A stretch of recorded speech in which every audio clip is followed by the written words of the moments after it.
Salut tout le monde, bienvenue sur Verbum Vincit.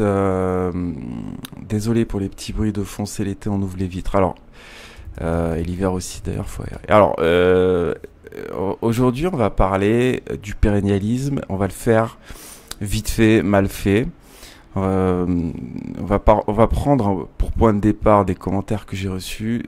C'est une habitude sur la chaîne. Et on va détailler un petit peu tout ça. On va faire le sale boulot comme d'habitude, en tout cas comme régulièrement sur ce topic du pérennialisme.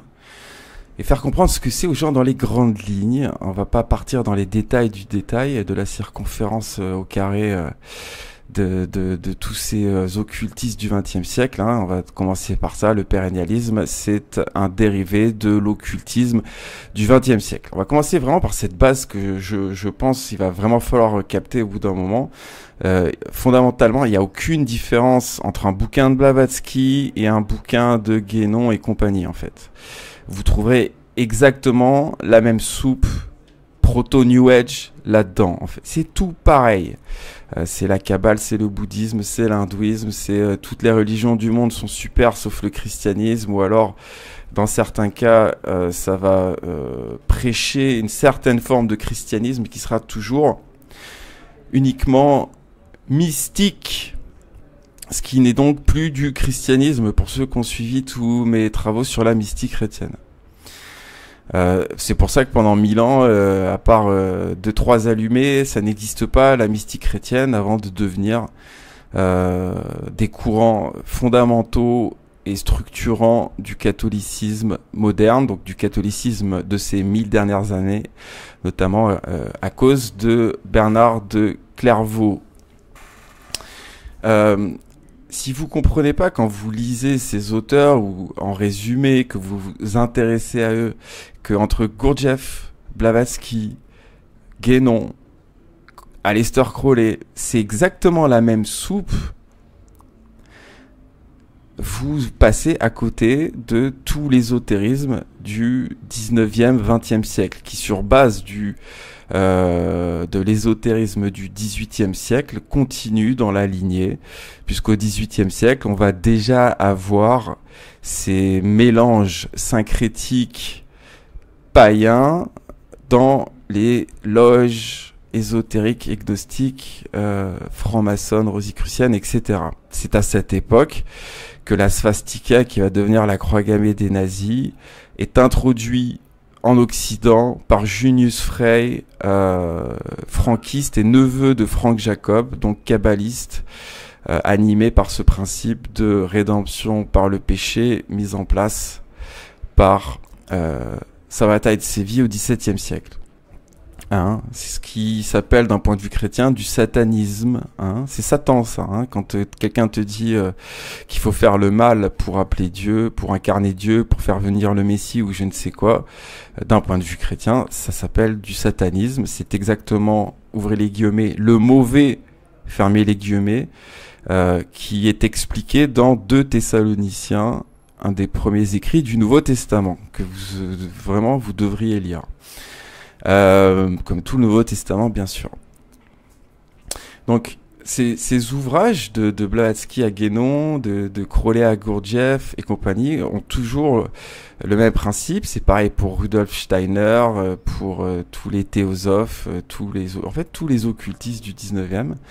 On a de plus en plus une infiltration non seulement de la Kabbale, mais sur la Kabbale de systèmes néo-païens qui viennent se greffer dans les systèmes ésotériques, magiques et gnostiques de toutes ces sociétés maçonniques, paramaçonniques, etc. Post-templières, rosicruciennes, etc.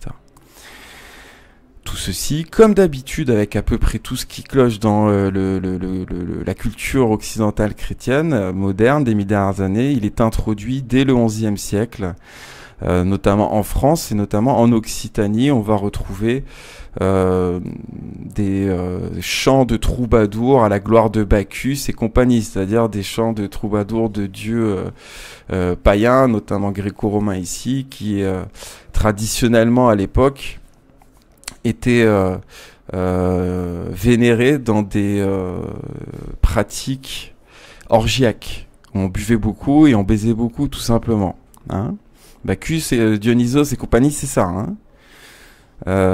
Et ça, c'est attesté. Hein. Y a aucun problème avec ce point de vue historique. Hein. Alors, à partir du 11e, il y a beaucoup de choses qui viennent dans notre monde qui sont des agents de dissolution, de chaos, de dégénérescence, de décadence. Et c'est particulièrement, et donc logiquement, à partir de cette période, qu'on a les premiers cercles pseudo-chrétiens qui se remettent à pratiquer orgie et compagnie, avec toujours ce voile mystique ou gnostique, parfois initiatique, bien qu'au 11e, on est encore dans une espèce régulièrement soit de monachisme, mystique et donc très souvent orgiaque et masochiste, avec ces parodies de la passion du Christ auto-infligée qui commencent à se mettre en place, notamment pour atteindre des états modifiés de conscience, donc tout à fait liés à une conception mystique. Et à la fois chez ce qu'on pourrait appeler comme une espèce d'embryon de la culture populaire, c'est-à-dire tout ce qui est culture des troubadours, etc. Hein, où on va parfois extraire le cadre mystique, quoique non, pas du tout, puisque voilà, comme on l'a vu, même avec toutes ces histoires d'amour courtois, finalement, ces quêtes amoureuses d'une princesse quand on est un simple chevalier, etc., c'est toujours une allégorie d'un rapport avec Dieu et d'un rapport charnel, sensoriel, physique, et donc mystique, et gnostique, expérientiel, avec Dieu. On a fait le taf dans l'émission numéro 70. Donc tout ça, c'est vraiment le point de départ 11e, comme je le montre dans le live Printemps des hérésies ou l'amour courtois, live 70. Cette involution du christianisme depuis 1000 ans, elle se fait sur plein d'étapes qu'on ne saurait résumer à chaque fois. J'ai d'ailleurs pas fini d'étudier la question. Il y a cependant des grands axes pour le moment qui peuvent se dégager, donc avec ce fameux 11e siècle, notamment en Occitanie, pour ce point de départ, ce sera aussi le point de départ des Cathares et le point de départ un siècle après du premier ouvrage majeur moderne de la Kabbale moderne, à savoir bien sûr le Sefer HaBahir, écrit par l'école de Posquer, Abraham Ben David, Isaac l'aveugle, etc. Où déjà on met en place d'ailleurs un dieu hermaphrodite, hermétiste, hein, qui va devenir à la fois la dame Kadmon avec Louria et compagnie, mais aussi la culture transgenre de notre époque, et qui va aussi d'ailleurs via ce fameux Sefer HaBahir en Occitanie aider à forger ce symbole de la Magen David qui n'existe pas avant dans la culture juive, bien sûr, l'hexagramme, et qui n'est pas encore l'hexagramme, mais qui va être déjà la Magen David avec le Sefer HaBahir. Ça se fait sur plusieurs siècles, tout ça. Et aussi, après, ça sera achevé par le Zohar. Pareil pour le concept de Shekinah, le Saint-Esprit au féminin, qui sera repris par le catholicisme dans le cadre du culte marial et qui n'est que de la Kabbale qui se déguise, comme on l'explique dans le live Infiltration et Kabbale 12e siècle. Cette fameuse Shekinah, elle va se constituer en 2 livres, avec probablement des discussions, des échanges, et une préconception à l'oral, notamment en Rhénanie, mais aussi en Occitanie. Il y avait des échanges entre ces 2 régions, entre les serpents. Et donc ce symbole, ce principe de la Shekinah va se constituer sur base du Talmud, qu'il avait déjà plus ou moins mis en place, mais il va être féminisé et mystifié par la Kabbale avec le Sefer HaBahir et les Zohar. Bon, on a déjà parlé de tout ça dans des lives récents. Une autre étape importante, ça va être... Alors, chaque siècle va présenter des avancements, et plus on va avancer jusqu'à notre époque, et plus à la fois la Kabbale et le néopaganisme vont infiltrer la chrétienté. Donc, on peut pas faire à chaque fois de gros résumés. Comme je le disais tout à l'heure, j'ai pas du tout tous les éléments. Cependant, les grandes lignes sont là. On a un point d'accomplissement de ces entreprises de satanistes, en fait, hein, il faut dire, quand on est chrétien, à partir de la Renaissance aussi, puis évidemment 17e, 18e avec la période des Lumières et la Révolution. vous voyez bien qu'à partir de la Renaissance, on commence à foutre des dieux partout, païens, hein, dans les tableaux. Dans un contexte chrétien, ça peut, voilà, normalement c'est interdit. Hein, quand on comprend bien le décalogue, les 10 commandements, l'interdiction de représenter des animaux, des idoles, ça veut tout simplement dire une chose: on arrête de donner de la force par le symbole à des croyances, des panthéons et des dieux et des mythes païens. On peut en parler, on peut expliquer, on peut écrire dessus, mais on arrête par des symboles figés ou par des chansons, des poésies, voire des prières, de leur donner de la force, évidemment. Hein, on peut pas être chrétien et valider ça, ça fait juste aucun sens. On peut peut-être les dessiner dans un cadre éducatif, si c'est pas une statue dans un temple ou une statue en plein milieu d'un centre-ville, et nos centres-villes sont complètement farcis de figures divines, entre guillemets, mais quand on est chrétien, on va le voir après, c'est démoniaque, tout ça. Païennes, comme par exemple Thémis, qui est symbole de déesse de justice. Alors, en fait, la Thémis, pardon, qu'on a sous les yeux, qui est partout dans les tribunaux, les cabinets d'avocats, etc. Avec ce fameux bandeau sur l'œil, c'est une espèce de mélange de la synagogue aveugle telle qu'elle était dépeinte en chrétienté, hein, synagoga et ecclésia. Allez étudier tout ça comme des grands, sinon ça va faire 10 heures. Auquel donc voilà, on mélange à cette déesse, Thémis, déesse de la justice chez les Grecs ou les Romains, mais je crois que c'est les Grecs, Thémis.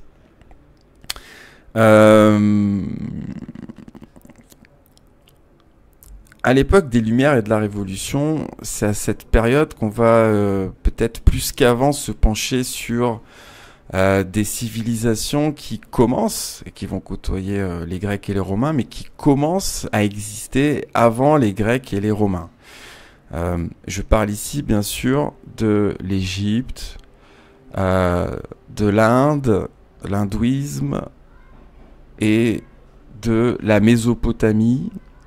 Alors on s'y intéressait déjà avant, mais on va pousser le délire encore plus à cette période-là. C'est à cette période qu'on va créer la franc-maçonnerie égyptienne avec Cagliostro. Il y a un épisode de Faux Prophète entier sur lui, bien que ça nous parle de franc-maçonnerie égyptienne pseudo-chrétienne avec des rites pseudo-coptes, etc. C'est du gros mytho, évidemment. Hein. Mais bon, c'est pas grave, on commence à introduire ça et ça va par là même introduire toute la culture égyptienne, y compris antique, dans les cercles d'élite francs-maçons, rosicruciens, dans les cercles paramaçonniques, on va dire, français et européens de l'époque. En fait, on peut parler peut-être plus justement d'incursion de systèmes orientaux à cette période plus qu'avant, je pense. C'est-à-dire vraiment toutes les civilisations que je vous ai données, hindouisme, mais aussi bouddhisme, qui est plus récent, quelques centaines d'années avant le Christ. Alors pas selon Étienne Couvert, pour qui Bouddha n'existe pas avant 300 ans après Jésus, mais enfin bon, c'est pas trop ma théorie perso pour le moment, en tout cas d'après mes recherches. Et le taoïsme aussi va avoir beaucoup d'importance, etc. Et aussi l'égyptien, le sumérien et compagnie. Alors, l'hindouisme et le bouddhisme vont probablement être les formes de croyances et les métaphysiques petit à petit les plus importantes. Et on le voit, elles vont venir avec, par exemple, ce principe de réincarnation. D'ailleurs, j'ai pas fait le taf jusqu'au bout sur quand est-ce qu'apparaît le principe de Gilgoul dans la Kabbale, c'est-à-dire un principe de réincarnation dans la Kabbale. Donc, à voir. Je vais le faire tout de suite, tiens, pour voir ça un peu plus en détail. Mais à cette période-là, vraiment, le bouddhisme et l'hindouisme, surtout 17e, 18e, vont avoir beaucoup d'importance. On va voir ces fameuses bibles franc-maçonnes, je crois que c'est 18e, qui vont inclure à la fois le Nouveau Testament, mais traduit à la sauce gnostique, évidemment, et des écrits, bouddhistes c'est dur de faire plusieurs choses en même temps. Des écrits bouddhistes et hindouistes qui vont intégrer, faire partie en même temps que les écrits de la Bible, Ancien et Nouveau Testament, des Bibles francs-maçonnes de l'époque, qui sont toujours d'ailleurs utilisées par certaines loges, hein, avec en plus évidemment des rites maçons, etc. Alors, à quelle date apparaît le principe de Gilles Gould dans la Kabbale? Il y a quand même un côté pratique avec Grok, mais il faut quand même bien vérifier régulièrement. Voilà. Le principe de Gilles Gould apparaît dans la Kabbale au XIIIe siècle, notamment dans le Zohar, texte central de la mystique juive. Bon, voilà. Ça, pour moi, ça confirme un petit peu cette théorie. Il y a beaucoup d'influences khazars dans la Kabbale, dont on ne saurait faire la liste, mais notamment au niveau des mœurs, il y aurait beaucoup de choses à dire. Et il faudrait expliquer pourquoi et comment fonctionnaient les khazars, mais il suffit de dire société animisto-polythéiste, un mélange entre les deux. Un petit peu comme les Celtes, donc pas aussi évolué qu'un polythéiste pur et encore moins qu'un monothéiste. Hein, voilà. Vous pensez que c'est des raccourcis, eh bien étudiez l'histoire correctement. Moi je me base sur les mœurs et pas le technologique, l'architecture et ces éléments matérialistes pour juger de l'avancement d'une civilisation, mais comment on traite sa femme, ses enfants, etc. Et pour ceux qui pensent que dans l'Ancien Testament les femmes sont maltraitées, relisez le Décalogue, plutôt relisez l'Ancien Testament. Peine de mort adultère, autant pour les hommes que pour les femmes. Chose qui n'existait pas ailleurs à l'époque en fait. C'est-à-dire que c'est pas du tout parfait la Torah au niveau de la condition de la femme, mais c'est quand même mieux que ce qu'il fait ailleurs sur bien des points. Alors, il y a peut-être des points où c'était mieux ailleurs, mais sur le principal, voilà, ça représentait une évolution quand même. Après, on va pas partir sur Adam et Ève, etc., qui nous invitent juste à réaliser que la femme est naturellement plus ouverte, autant physiquement que psychiquement, ça va avec. La femme, c'est l'ouverture et la réception, l'homme, c'est l'extérieur et l'action. Généralement, hein, dans notre société complètement inversée et déviée, c'est une autre paire de limonade. Mais voilà, normalement, c'est censé marcher comme ça.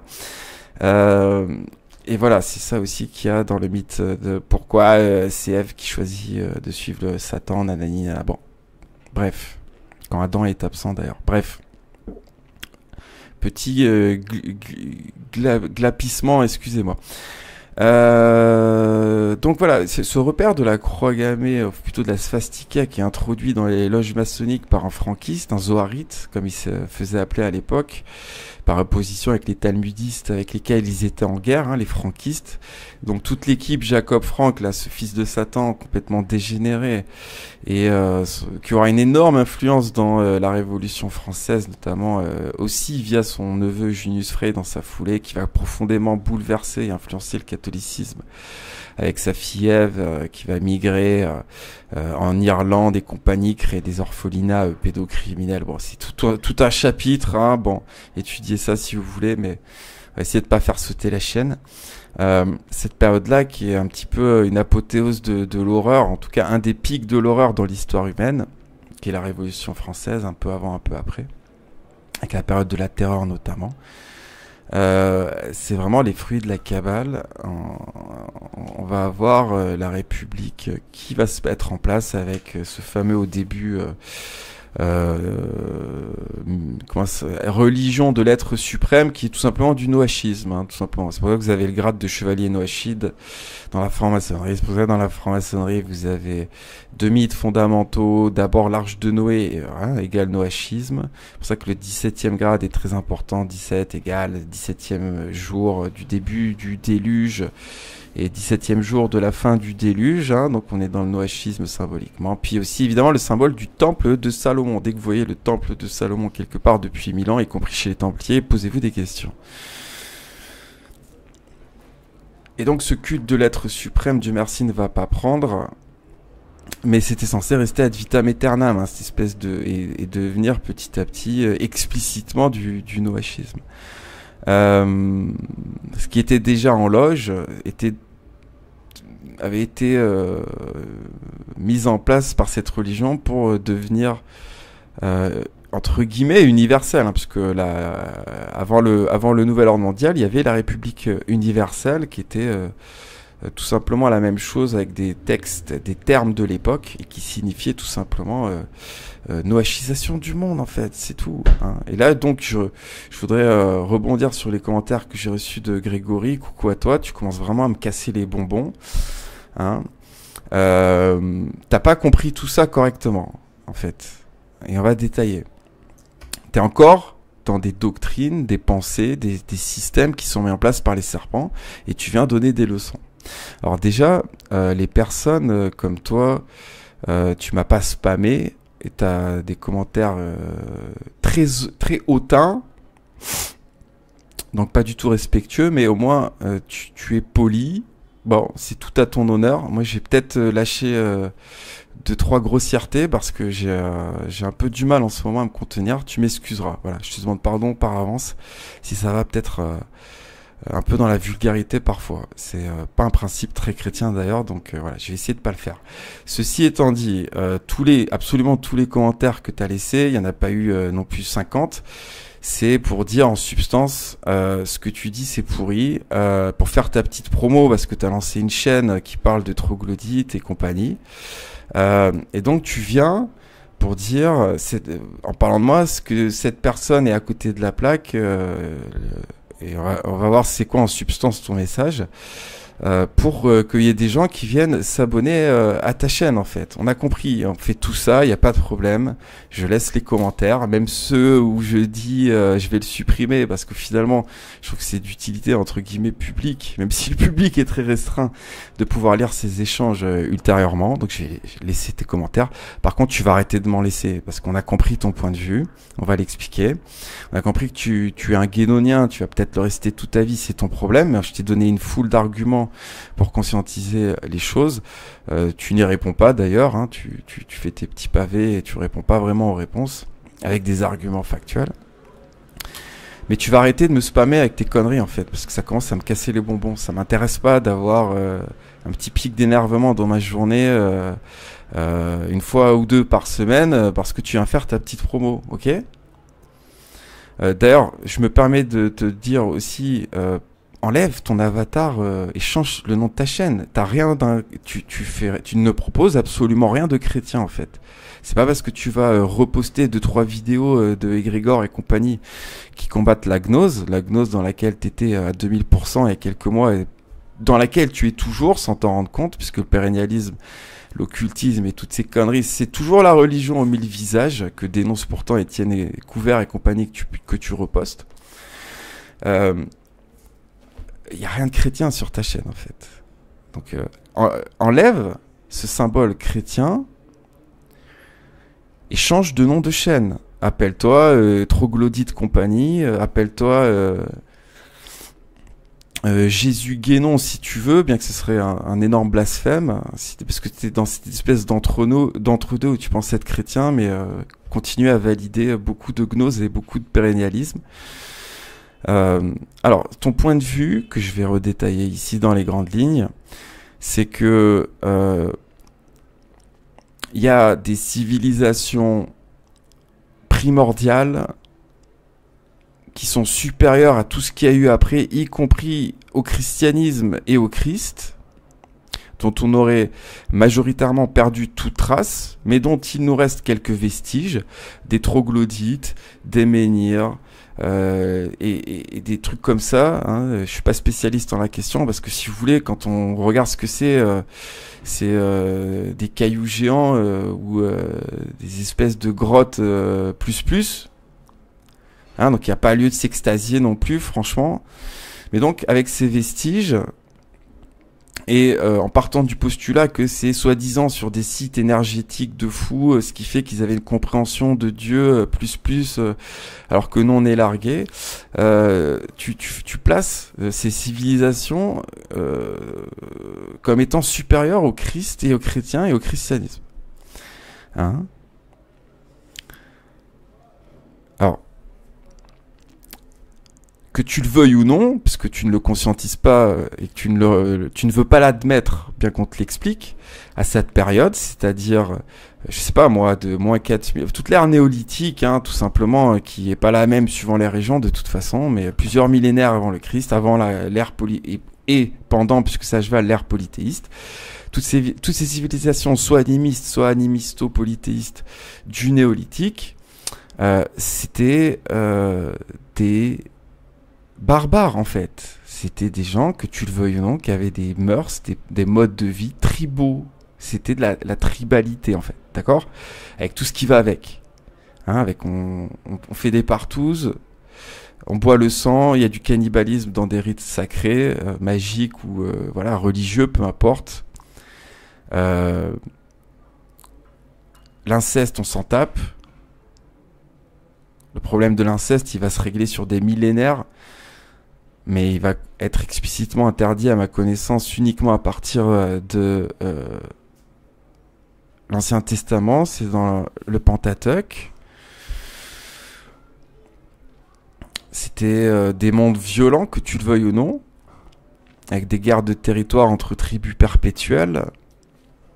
C'est typiquement à cette période, comme les Gaulois l'ont fait jusqu'à pratiquement à la fin, en tout cas jusqu'à ce qu'ils se fassent envahir par les Jules César et compagnie, où tu pouvais couper la tronche de tes ennemis, te balader avec, la foutre sur un pic et la planter devant ton village. C'est cette période-là, c'est ce type d'être humain, si tu veux, en fait.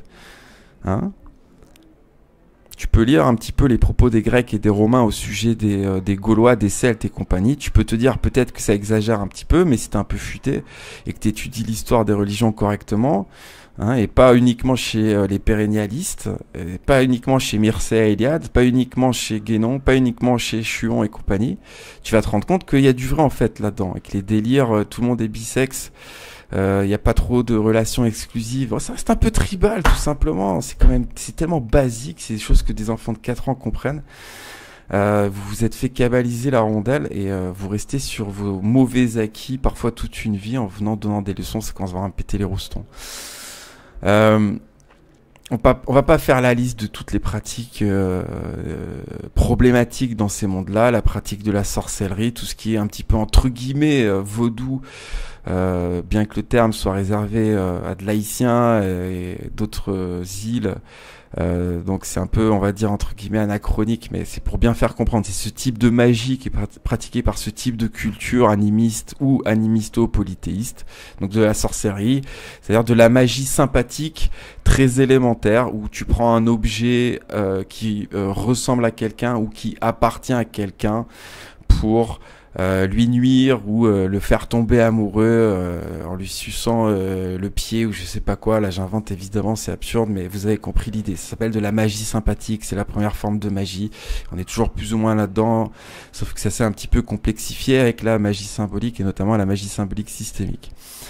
Les grottes Lascaux et compagnie qui sont encore antérieures à toute cette période néolithique, c'est pareil, c'est de la magie sympathique. On dessine des animaux sur le mur pour qu'il y ait des animaux à manger dans la forêt pendant la chasse. C'est aussi simple que ça. Voilà le genre d'humain. Voilà, dans la tribu, au bout d'un moment, on en a marre d'une gonzesse, on la donne à l'autre tribu, on fait un échange de gonzesses. Enfin, vraiment, c'est le tribalisme, hein, tout simplement. Avec tout ce qui va avec, on va pas le résumer. Pédérastie, pédophilie, tout ça, c'est normal chez ces gens-là. Hein, tout ce qui est encore un peu animal, en fait, tout simplement, quoi. Ce que peuvent faire des animaux. Les animaux, régulièrement, certaines espèces sont pédos, incestueuses, sans le moindre souci. C'est normal pour eux, en fait. Tu comprends? Hein? Je suis pas expert en animaux, mais je sais très bien qu'il y a des milliers d'espèces animales. Elles se tapent leurs propres enfants quand ils sont enfants et il y a personne qui les caillasse en fait. C'est normal, d'accord? Eh bien, que vous croyez au principe d'évolution ou pas, on était à cette période en fait. Hein? Alors, c'est quoi le pérennialisme, ce principe de l'âge d'or qui est repris dans le New Age, puisque le pérennialisme, c'est une transition de l'occultisme ésotérique du 18e, 19e vers donc le New Age du 20e, 21e. C'est des gens qui, à partir d'un bouquin qui s'appelle Anacalypsis, écrit en 1833 à titre post-mortem, donc on ne sait même pas si c'est vraiment Higgins, l'auteur, qui l'a écrit, Mais peu importe, qui t'explique que avant le christianisme, c'était super. Il y avait une religion des religions fantastiques qui guidaient l'humanité, qui avaient un rapport avec Dieu privilégié, et qu'à cause du christianisme, tout ça a été foutu à la poubelle. Donc, la base du pérennialisme, c'est cet ouvrage du tout début, ou de la première moitié plutôt, 1833 du 19e siècle, et qui est explicitement de l'antichristianisme, qui vient évidemment du système des serpents, mais enfin bon, malheureusement, quand on est complètement dans l'illusion, des évidences comme ça, on passe à côté, encore, parce qu'on a passé trop de temps à étudier certaines choses. Donc on a un voile qui va rester sur sa figure pendant des mois, des années, des décennies, ça dépend de toi, mon petit coco, mais enfin bon, là je fais pas ça pour toi, parce que j'ai compris que t'allais rester dans ce délire un petit moment, mais plus pour les autres. Et pouvoir présenter en faisant des gros traits ce que c'est vraiment le pérennialisme. Avec donc ce mythe qu'avant il y avait un âge d'or, certains appellent ça une humanité adamique, puisque ça va reprendre comme très souvent des symboles de l'Ancien Testament, hein, plus qu'ailleurs dans le cadre du judéo-christianisme. On le voit, la culture des serpents évidemment cherche à puiser majoritairement, même quand elle se fait passer pour chrétien, dans l'Ancien Testament.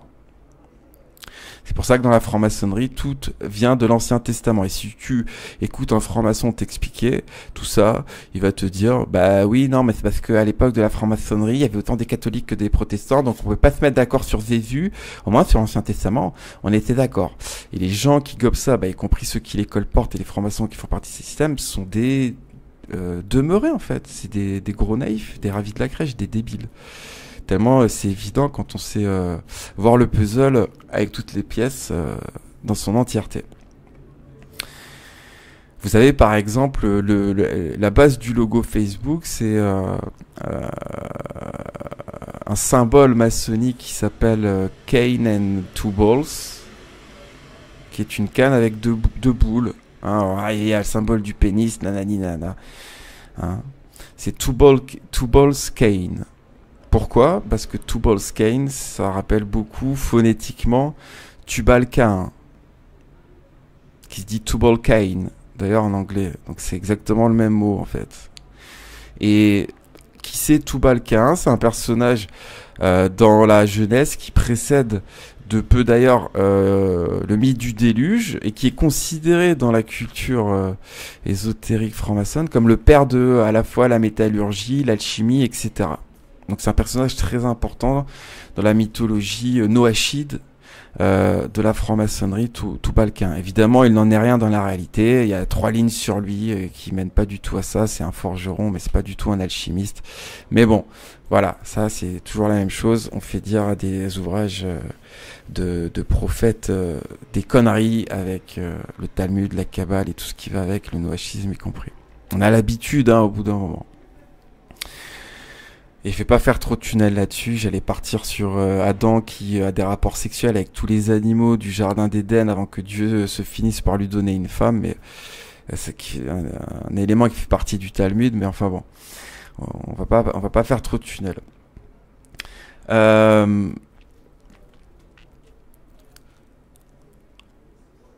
Ce mythe d'une humanité parfaite, en fait,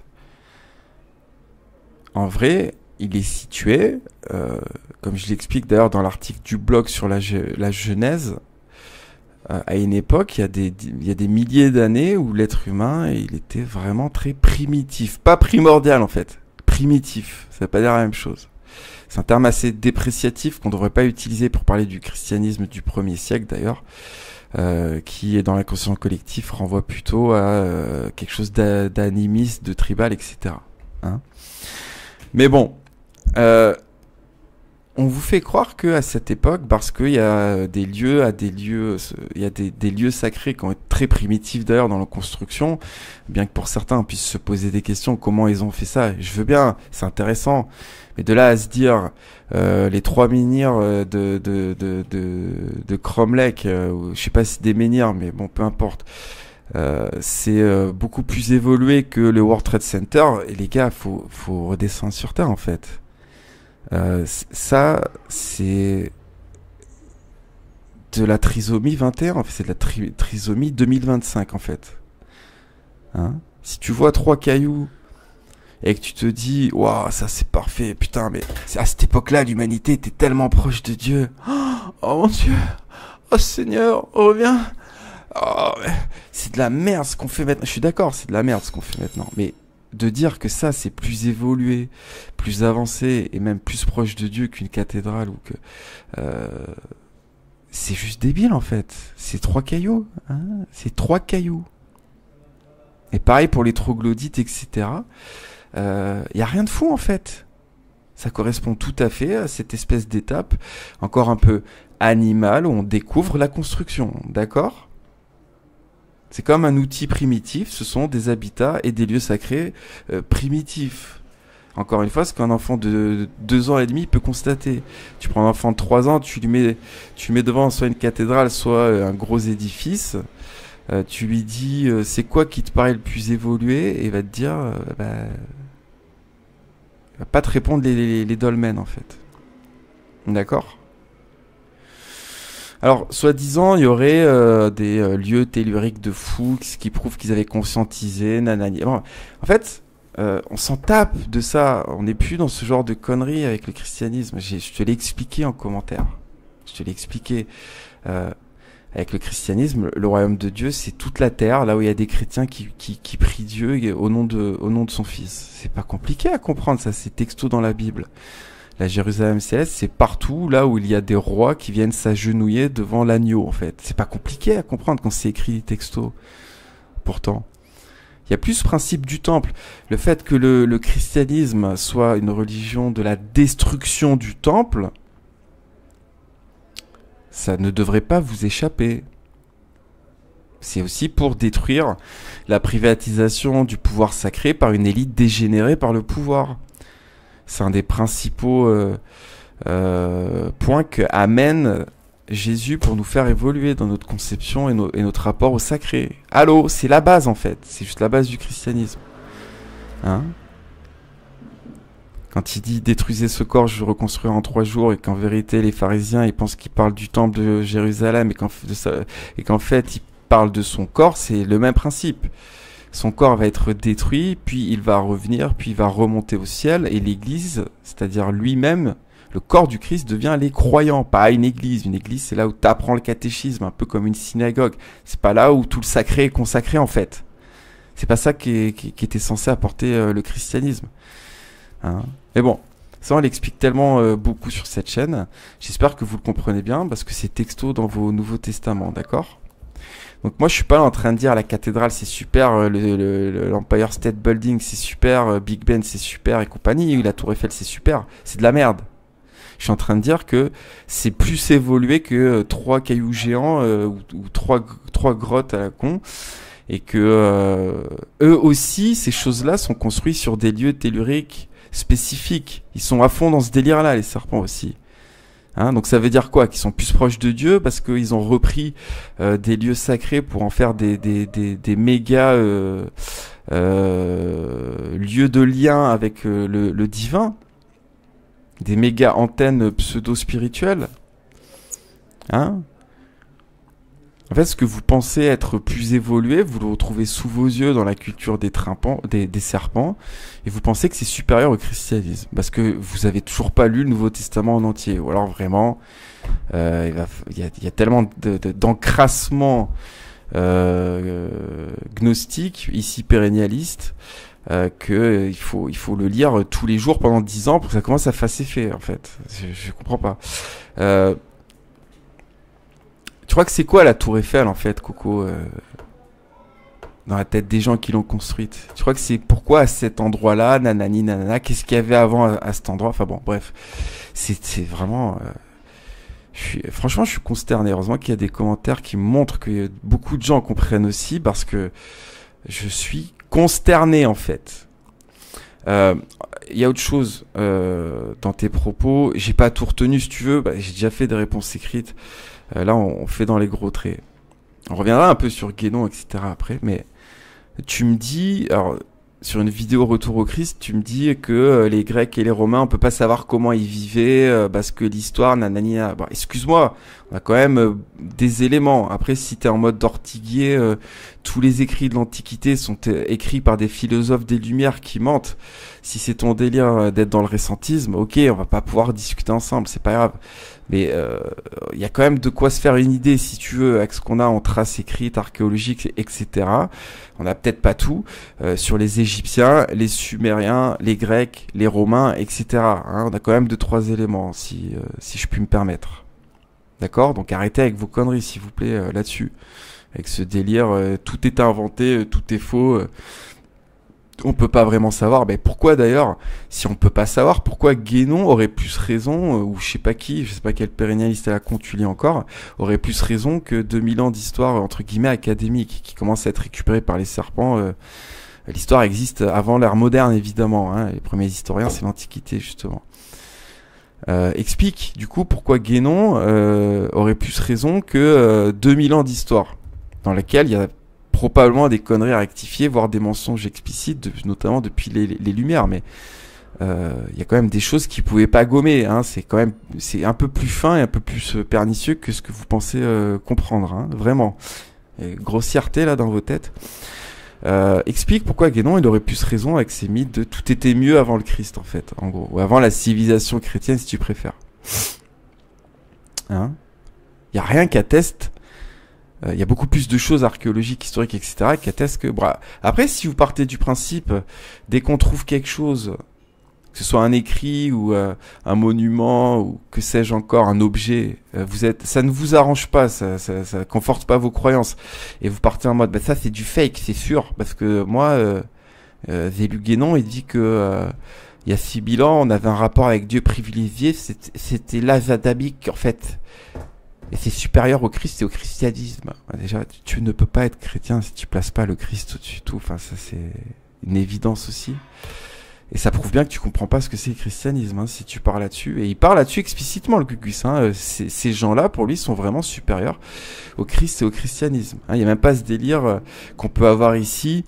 Le christianisme, c'était expliqué par un homme Dieu qui a fait les choses parfaitement bien, et les choses ont été quasiment parfaitement bien faites par les apôtres dans la foulée du 1er siècle. Après, ça commence à se dégrader un petit peu. Il y a pas ce côté-là, un peu, on va dire, nuancé, qui quand même remet en question beaucoup de choses. Hein, parce que nous, on fait commencer les problèmes dès le 2e siècle, avec le tout début du culte marial, à partir de 150, plus ou moins. Mais on est nuancé, on voit que le catholicisme romain, à l'époque, il apporte énormément de bonnes choses, comme foutre toutes les gnoses à la poubelle, remplacer le paganisme dans plein de pays, toutes les pratiques et mœurs qui vont avec, et qui étaient déjà assez évoluées à cette époque-là, comme j'ai expliqué plein de fois. Même sur le polythéisme gréco-romain, on voit bien que le regard sur la pédérastie qui est institutionnel pendant des siècles, il évolue jusqu'à plus ou moins disparaître. Et c'est pareil chez les Romains, on voit bien que ça part d'un principe où le sacrifice humain peut arriver, mais va disparaître, même autour du Christ, un peu avant, un peu après, on ne sait pas.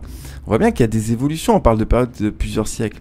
Il y a une loi au 5e siècle avant Jésus-Christ chez les Romains qui sépare clairement magie, sorcellerie, qui interdit la sorcellerie. Ça fait partie de l'évolution avec le christianisme, avec le monothéisme, dès le judaïsme d'ailleurs, mais ailleurs et avant, on interdit les deux, c'est plus évolué. On comprend que les deux sont mauvais, j'explique pourquoi des heures dans d'autres vidéos.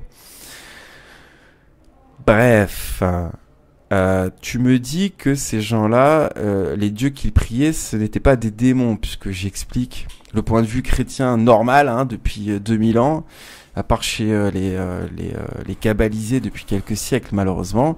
Oui, dans une perspective chrétienne, un dieu païen c'est un démon, bien sûr.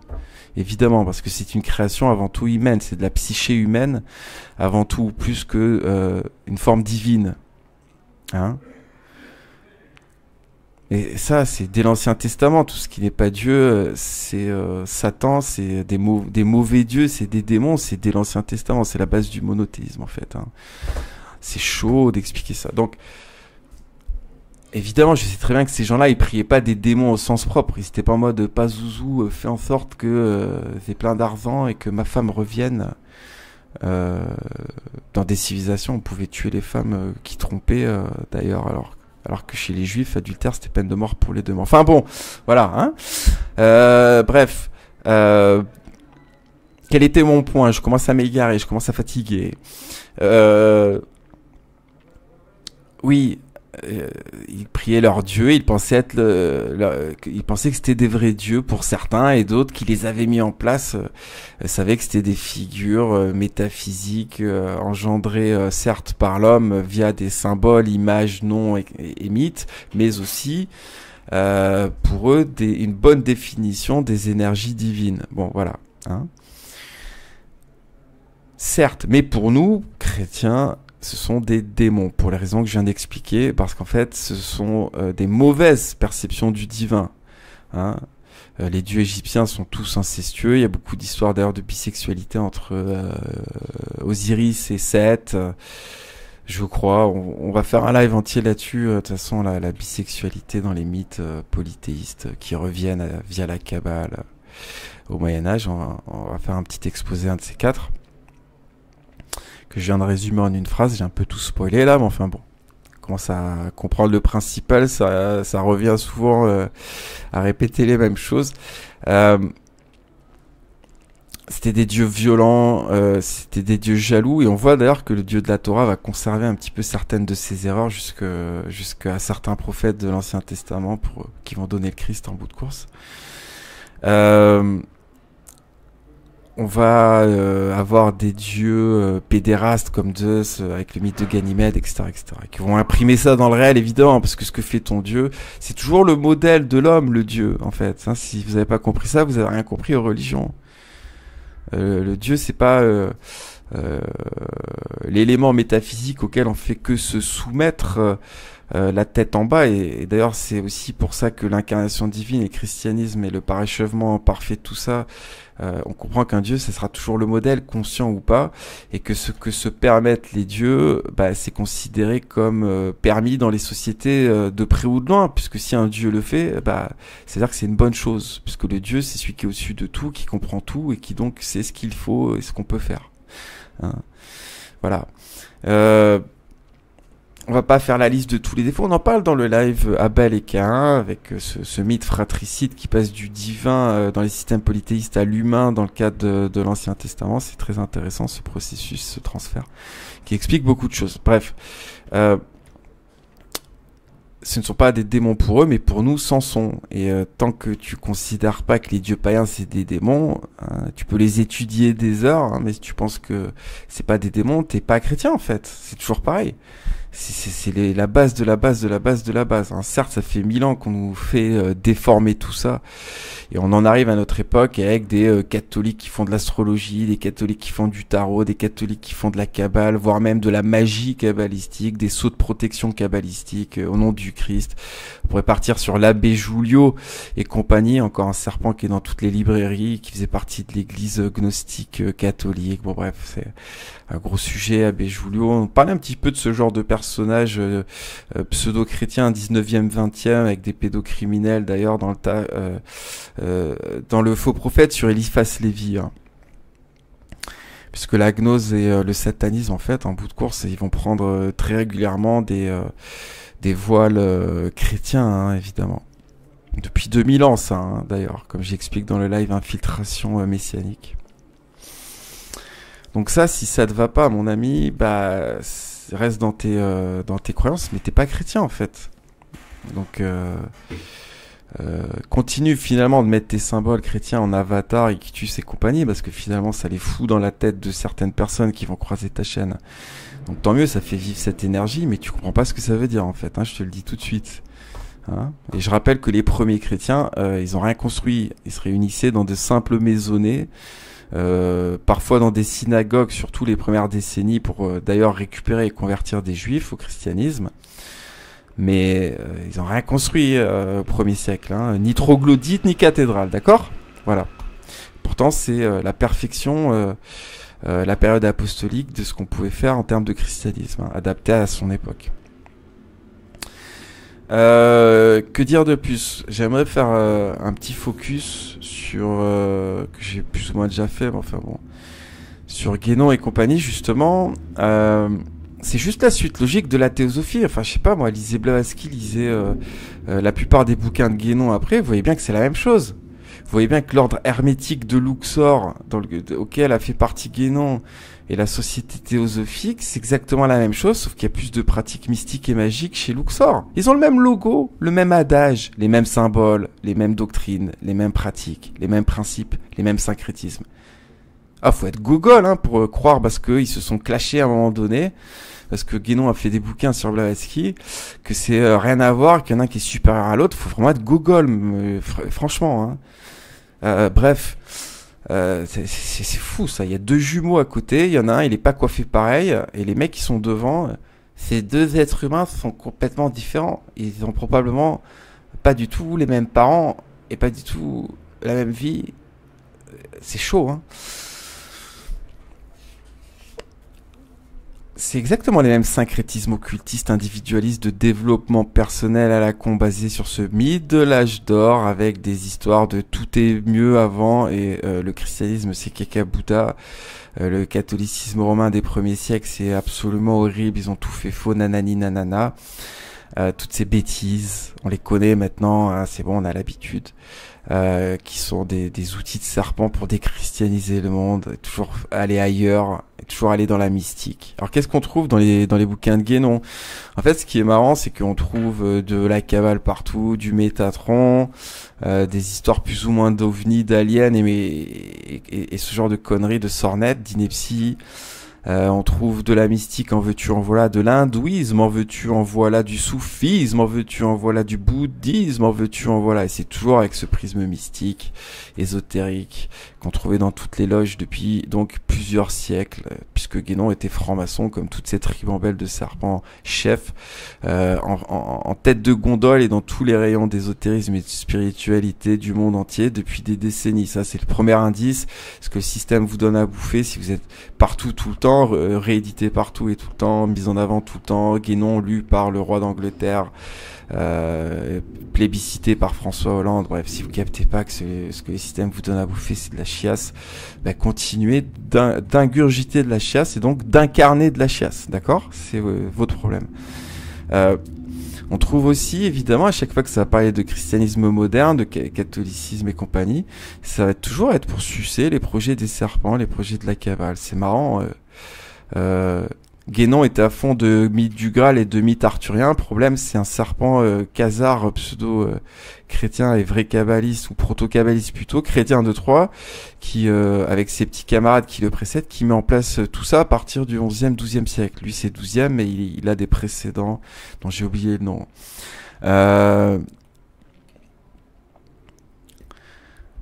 Il nous parle aussi de Bernard de Clairvaux en le suçant, mais jusqu'au ras des testicules. Dans un chapitre entier de je sais plus quel bouquin à la con. Je vais me calmer sur les grossièretés. Il nous parle des Templiers, en veux-tu, en voilà, évidemment. Tout ce qui est kabbalistique dans le catholicisme moderne, il va le sucer. Parce qu'il sait d'où ça vient et qu'il sait qu'il fait partie de la même entreprise de noachisation du monde. Si vous captez pas ça, les gars, en lisant Guénon au jour d'aujourd'hui, après tout ce qu'on a pu amener, ici et ailleurs, parce que je suis quand même pas le seul à faire ce taf, bah vous êtes en retard, pour rester poli. Hein? On pourrait rajouter un E accent aigu à la fin du mot, là, presque. Hein? Il y aurait beaucoup de choses à dire, mais j'ai aucun bouquin de Guénon sous la main. Et lisez juste les sommaires. Hein. Ça suffit à comprendre où ça va. Hein. Mais lisez tout en entier, c'est très intéressant pour voir dans le détail. Comment va finir Guénon? Soufiste, bouddhisto, hindouiste, gnostique, je sais pas quoi, pédéraste. Il va épouser une adolescente dans je sais plus quel pays musulman, en se faisant passer pour un musulman, mais en se faisant passer pour un soufiste. Mais en vérité, il y a toujours un voile, hein, c'est des dissociés de l'extrême, ces gens-là avec 10 000 voiles pour eux et pour le monde.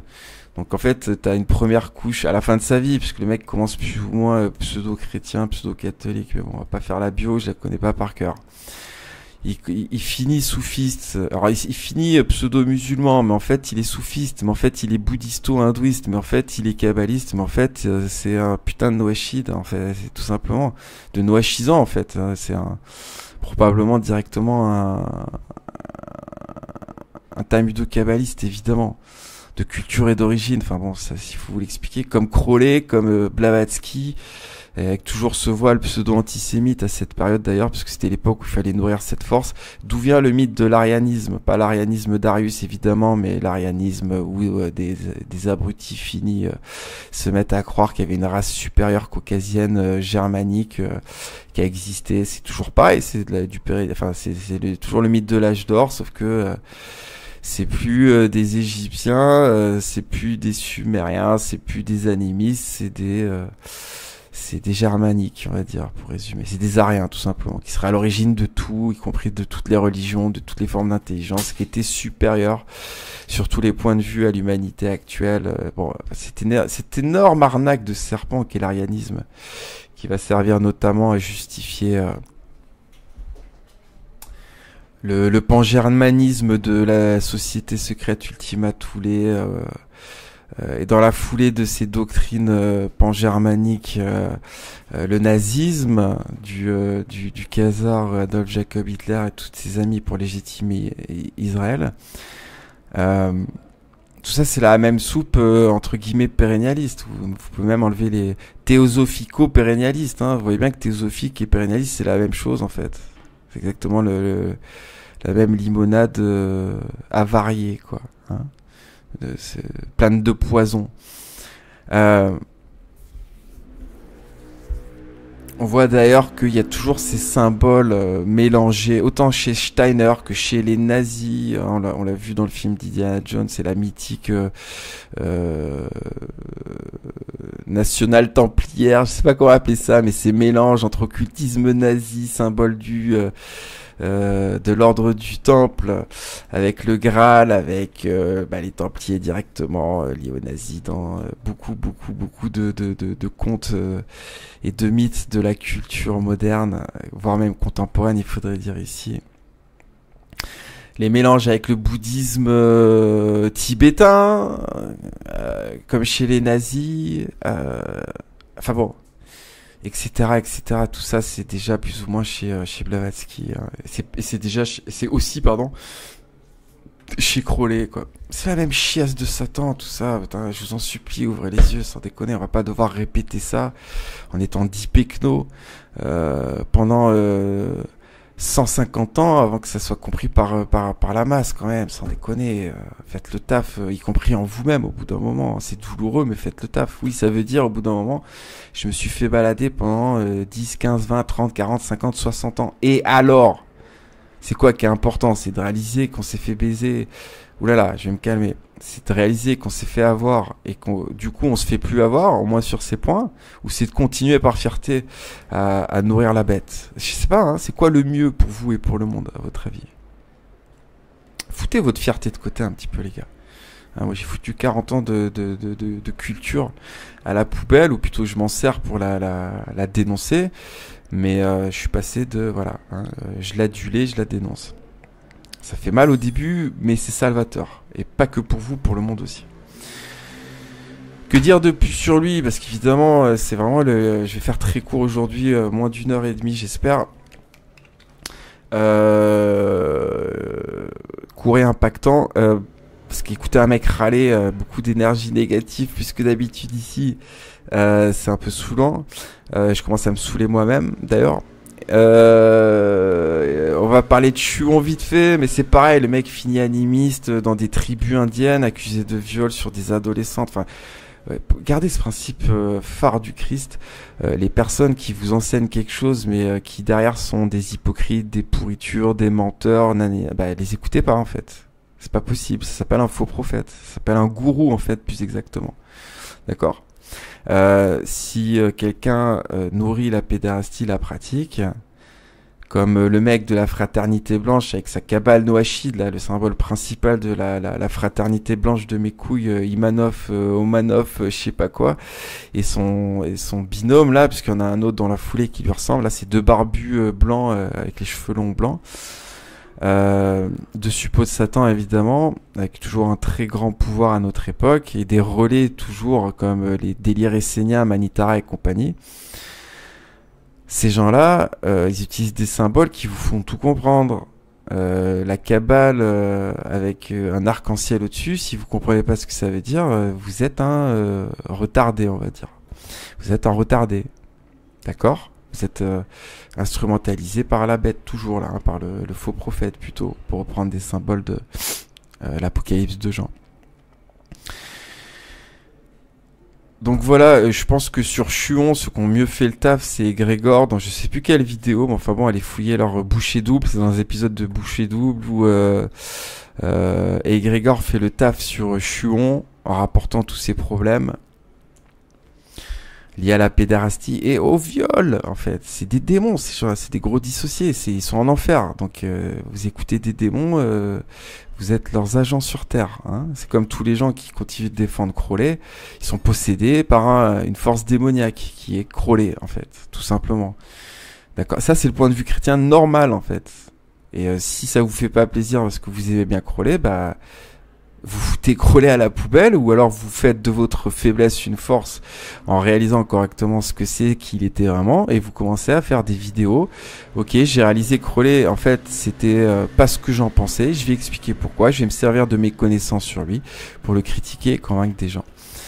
Ce que la plupart d'entre vous ne feront jamais par fierté, par bêtise aussi, beaucoup faut le dire, hein, parce que quand on vous fout tous les preuves sous le pif, moi, c'est de la possession en fait. Hein. Quand on reste aveugle à ce point, c'est de la possession par une forme pensée, comme vous dites, hein, une force psychique collective.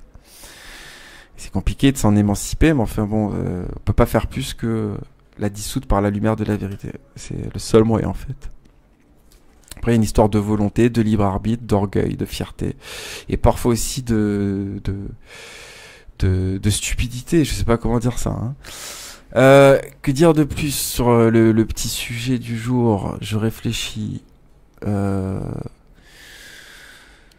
Voilà, vous voyez que ce mythe du Templier relié plus ou moins parfois même au Christ ou au christianisme qu'on va revoir chez les Rosicruciens, chez les francs-maçons, etc. est relié à l'occultisme, à la gnose et tout ça. On le retrouve tout à fait dans la mythologie de l'anthroposophie de Steiner. Mais est-ce que il est est-ce que c'est utile de dire ici que évidemment l'anthroposophie, une des autres énormes bases du New Age de notre époque, c'est la même limonade de Satan? Est-ce que c'est la peine de le préciser, sachant que c'est exactement les mêmes symboles, le même principe qu'on va retrouver à chaque fois chez Cagliostro, chez Rudolf Steiner, chez Blavatsky avec les maîtres ascensionnés, chez Gurdjieff avec les Sarmouni ou je sais pas quoi. Il y a un live entier sur Gurdjieff qui est un live qui avait reçu le plus de commentaires négatifs, et toutes les personnes qui sont encore sur Gurdjieff et compagnie, qui comprennent pas que c'est de la pure rédemption par le mal, sa doctrine, qui a envoyé des gens à l'hôpital avec tout le travail que j'ai fourni dans cet épisode de Faux Prophète qui doit avoir 2 ans là-dedans. Mais allez au diable en fait, hein, très clairement. Il y a plus rien d'autre à dire pour des bornés de la sorte. Ou plutôt que Dieu vous aide à entendre raison. Je vais vraiment me calmer. Enfin bon, je commence à perdre patience sur le long terme sur tous ces sujets quand je vois certains commentaires justement. Voilà, chez Steiner, il y a un délire avec les Templiers, 12 Templiers initialement qui sont devenus les Rosicruciens ou des conneries comme ça. C'est toujours pareil avec du Christian Rosenkreuz, du Rosicrucien, de l'alchimique, du Templier qui existerait en fait depuis toujours, qui serait en fait des Égyptiens ou des Mésopotamiens, nanani nana. On retrouve ça chez Cagliostro, on retrouve ça chez Gurdjieff avec ses Sarmouni qui sont issus de l'aube de l'humanité, on retrouve ça chez tous ces serpents, avec une forme qui va différer à chaque fois. Donc c'est marrant. Alors du coup, qui a raison ? Puisqu'ils arrivent tous en mode c'est bon, j'ai la vérité ultime qui m'a été inculquée dans un rêve par un maître ascensionné, par une rencontre de quelqu'un qui a 6000 ans, c'est un alchimiste qui a réussi à garder la vie grâce à l'alchimie. Ils ont tous leur petit baratin qui veut rien dire et qui est toujours de l'ineptie et des sornettes pures et dures. Et ils présentent ça toujours comme la vérité ultime, le dernier étage de l'échelle de Jacob, on pourrait presque dire ici. Mais c'est lequel qui a raison parmi tous ces guignolos en fait, du coup?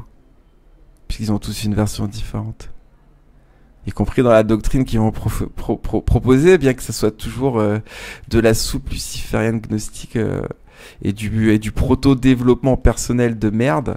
Vous voyez bien que c'est aussi la base du New Age, aspect et côté, d'ailleurs ufologique aussi, on aura l'occasion d'en reparler, parce que ça se développe aussi beaucoup avec la culture culturelle, t'as la répétition, avec la culture populaire, entre guillemets, avec des romans, des œuvres, des pulps de science-fiction dès le début du 20e, en gros, tout ça, mais cette culture New Age qui inclut la part de développement personnel, elle est déjà tout à fait présente chez Blavatsky, chez Guénon, chez Steiner, chez Gurdjieff, chez Crowley et compagnie. Vous êtes aveugles sans déconner, mais ça fait pitié, hein, franchement, de pas capter que c'est la même chose, version un peu occultiste 19e, 20e. Et que ça s'est juste simplifié et popularisé. C'est d'ailleurs pour se populariser que ça s'est simplifié. Hein, il y a le New Age d'élite qui est tout ce qui est ésotérisme, occultisme, anthroposophie. Hein, encore partagé par des milliers de gogoys complètement aveugles, y compris qui se disent grands révélateurs de je sais pas quoi. Hein. Et t'as le New Age comment on pourrait dire ça, de gens très simples, qui est le New Age chamanique, ufologique, les histoires d'hologrammes, le New Age matrixiel, tout est une illusion. Le New Age pseudo-christique qui est que de la mystique. Bon, et voilà, cette forme de New Age avec beaucoup de développement personnel, avec beaucoup de yoga et compagnie, dans laquelle on peut passer. Je me suis intéressé à tout ça pendant des années aussi. Maintenant, bon, c'est bon, on a les clés là. Hein, enfin, pendant des années, moi j'ai fait toutes les étapes de la pyramide verdure, on pourrait dire, de l'échelle, plutôt je préfère ce terme, de notre époque. Hein, on est tous nés dans un contexte plus ou moins catholique, surtout à cause grâce plutôt pour le coup, vu le reste, aux grands-parents et avec des parents un peu plus athées ou agnostiques ou gnostiques. Et puis nous, on va s'écarter définitivement, enfin complètement de ce carcan catholique assez rapidement, même si on passe souvent par une phase baptême, adolescence et tout, et jusqu'à la profession de foi, où voilà, hein, chacun a son processus. Je sais pas pourquoi je raconte ma vie, mais après cette phase, on devient généralement plus ou moins agnostique ou athée pendant quelques années. Après, on découvre le paranormal, c'est la première grande étape. Ah tiens, NME, les expériences de mort imminente, c'est intéressant. Ah, les histoires de fantômes, c'est intéressant. Peut-être qu'il y a une vie après la mort, on va étudier ça. Après, on se rend compte que tous les médiums, c'est des gros guignolos, des gros escrocs. Donc, on passe à la phase justement New Age. On commence à étudier un peu toutes les religions, hein, y compris on se remet dans le bain du christianisme pour certains. C'est à cette période que j'ai recommencé à lire le Nouveau Testament d'ailleurs. Avec le bouddhisme, avec toute cette culture occultiste et New Age et pérennialiste, elle commence un petit peu à arriver, mais c'est un petit peu le fond des chiottes et les écrits très populaires comme Eckhart, comment il s'appelle, à l'instant présent et compagnie, quoi, tout simplement. Voilà, c'est la période du ici et maintenant et compagnie, on va dire, le New Age pour bener, je sais pas comment dire, je manque de vocabulaire parfois. Du coup, je vais vers la condescendance. Enfin, ça permet de comprendre rapidement certaines idées. Ensuite, il y a le New Age un peu plus évolué, parce qu'on commence à étudier un peu plus correctement tout ça, qui va mener en bout de course à la gnose. Hein, on arrive à la gnose sans vraiment savoir ce que ça veut dire finalement. Tout ça, le mot gnose d'ailleurs compris. On va se mettre à étudier des personnages un peu plus sérieux. Bah justement, c'est la période gnose, Guénon, Jung et compagnie, quoi. Tous les auteurs de spiritualité un peu entre guillemets sérieux du 19e, 20e siècle, qui sont toujours dans le syncrétisme et qui, toujours en bout de course, arrivent à faire croire aux gens que tout est pourri dans le christianisme finalement, avec parfois la petite variation, le Christ c'était cool, mais en vérité c'était un maître ascensionné, je sais pas quoi. C'était la suite de Socrate et Bouddha. Et tout le reste est super, hein, toutes les autres religions sont super, donc c'est vraiment texto quand on sait lire les propos de Jung. Hein. avec des principes toujours gnostiques, faut affronter ses ténèbres, il n'y a pas de lumière sans ténèbres, le mal c'est le bien, nanani, nanana, bon bref, des dérivés de Kabbale sabbatéenne en fait, hein, tout simplement, l'orianique, mais plutôt sabbatéenne. Ensuite, bah écoutez, on arrive, ça dépend des gens, à l'étage religieux, avec des gens qui vont devenir catholiques, musulmans, juifs, je ne sais quoi d'autre, et qui vont pas faire le taf jusqu'au bout. Et pour moi, après, évidemment, on s'estime toujours, en tout cas souvent, avoir mieux compris que les autres. On arrive à un stade encore au-dessus où on comprend à la fois les erreurs de la gnose et du progressisme spirituel, et à la fois les erreurs du traditionnalisme, et donc autant des catholiques, parfois même des protestants, que des orthodoxes, que des musulmans, etc., etc. Et on se dit, il y a encore du boulot pour mettre en place une religion parfaite qui, en bout de course, signifierait un vrai retour aux sources, pardon, bien compris du christianisme pur du 1er siècle, pendant Jésus et les quelques années d'après Jésus. Quelques décennies, pardon, d'après Jésus.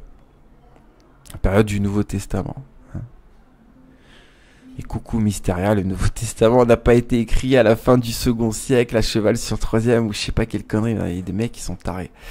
Il y a des mecs qui sont tarés. Ils ont un niveau d'histoire chat GPT, on va dire. Si vous mettez pas le Christ au-dessus de tout, vous n'êtes pas chrétien. Hein, ça sera la conclusion du jour. Et si vous nourrissez des doctrines, des écoles, des principes, des principautés, des trônes, des dominations, pour prendre des termes pauliniens, et qui va les utiliser, y compris pour décrire des forces du mal, parfois, hein, pas uniquement, mais parfois, eh bien, vous faites partie des légions de la bête, en fait. C'est pas compliqué à comprendre, ça, et ça tient qu'à vous de le changer, en fait. On vous dit, là, le discours de la chaîne, c'est pas vous allez aller en enfer. C'est tôt ou tard, vous allez le réaliser, mais mieux vaut tard que jamais, mais mieux vaut tôt que tard. C'est aussi un principe simple à comprendre. Vous comprenez, les amis, ou quoi? Vous voulez nous rejoindre? Ou vous voulez rester dans vos conneries, hein, Grégory? Toi, tu t'es clashé avec la mysticosphère l'année dernière, t'as, je pense, claqué la porte un peu comme moi. Mais sauf que t'es encore entre les deux, mon ami. Rejoins-nous complètement, en fait. Nous, enfin moi en tout cas, j'attends que ça, mais ça va demander de peut-être remettre certaines choses en question. Et tu sais, on a tous notre individualité, notre capacité, il y a des choses, on est tous meilleurs que les autres. Je vois que tu as vraiment un délire sur ces types de constructions très primitives. Bah reste là-dedans, mais étudie-les en adoptant un prisme chrétien qui est vraiment chrétien, en mettant le Christ au-dessus de tout.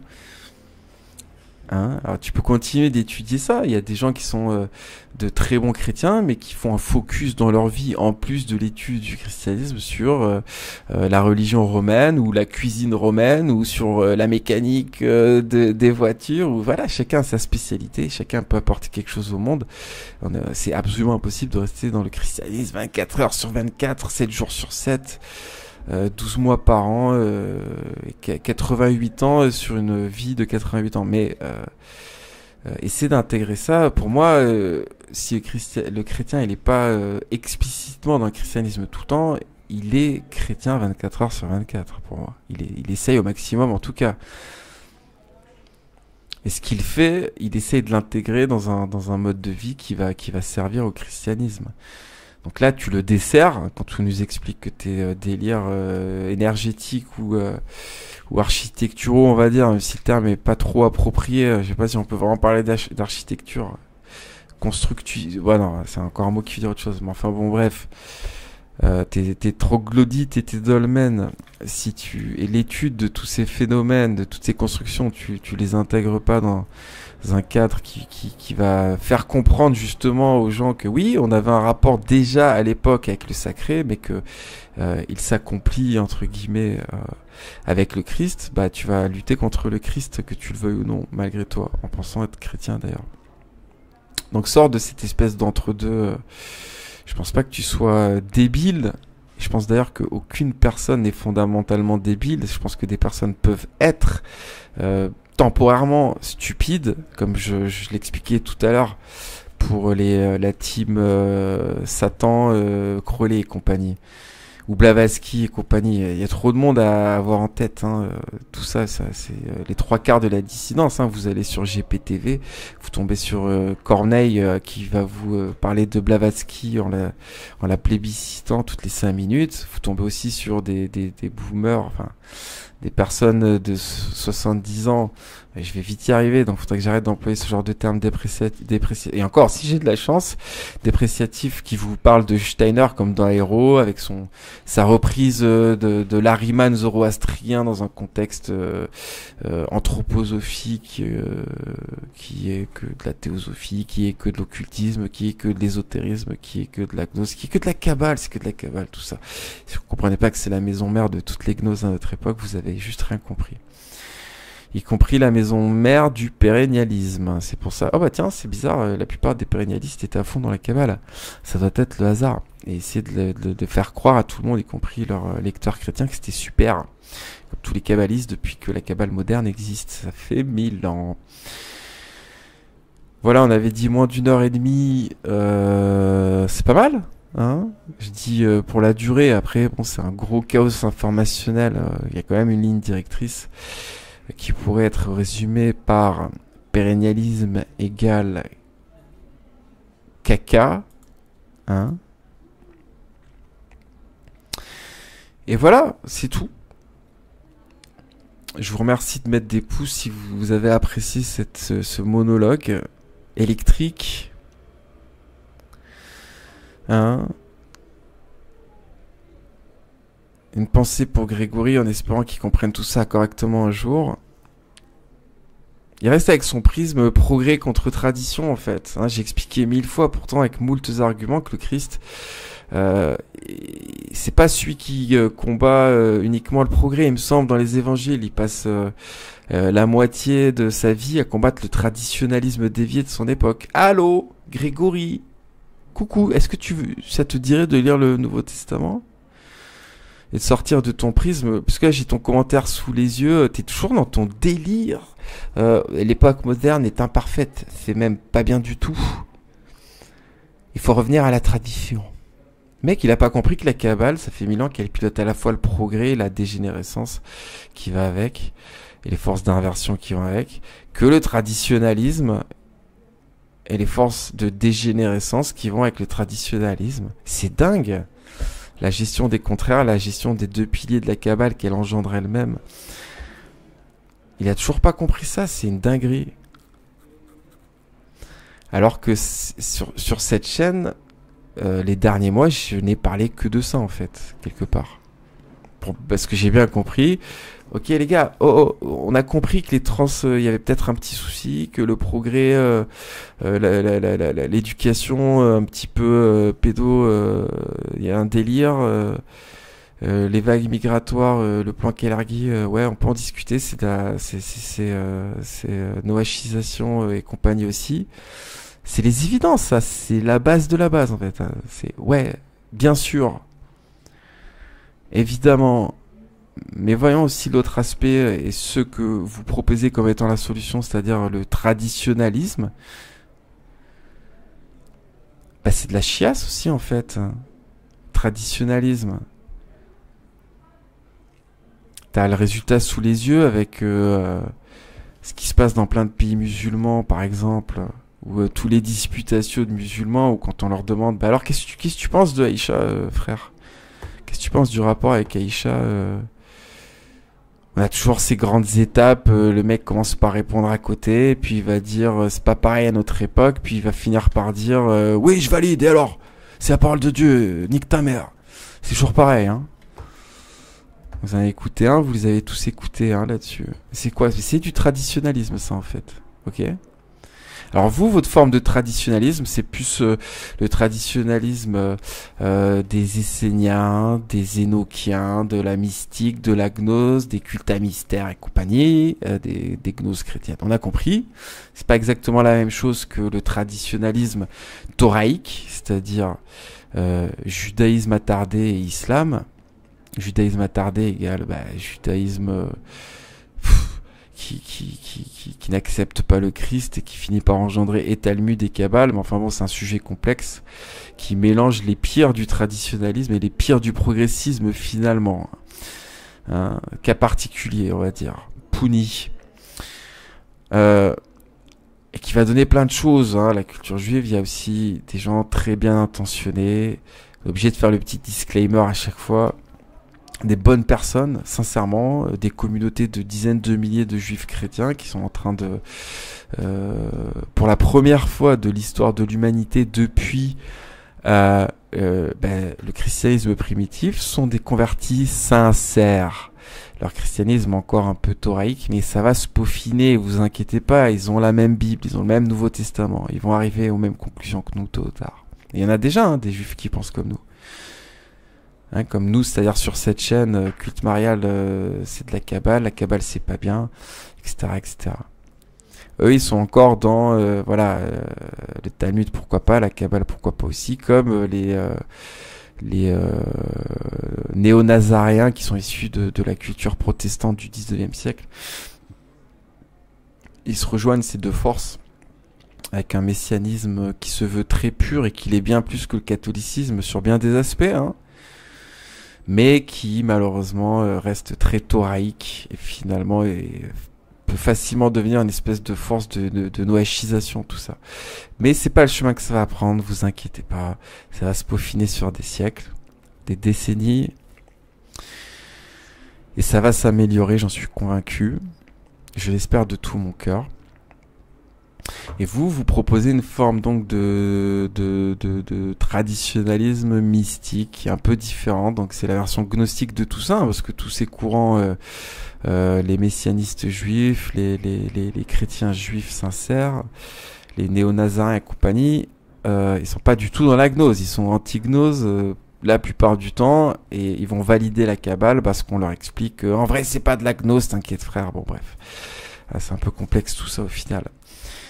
C'est la fameuse... mais Saint Paul, il était kabbaliste parce qu'il emploie des termes kabbalistiques comme la gloire, le règne et la puissance. Ah bah tiens, c'est dans le Notre Père aussi, mon ami, c'est dans toute la Bible où ces fameux termes qui désignent soit des forces psychiques, soit des forces divines, suivant le contexte dans la littérature paulinienne, les principautés, les trônes, etc.,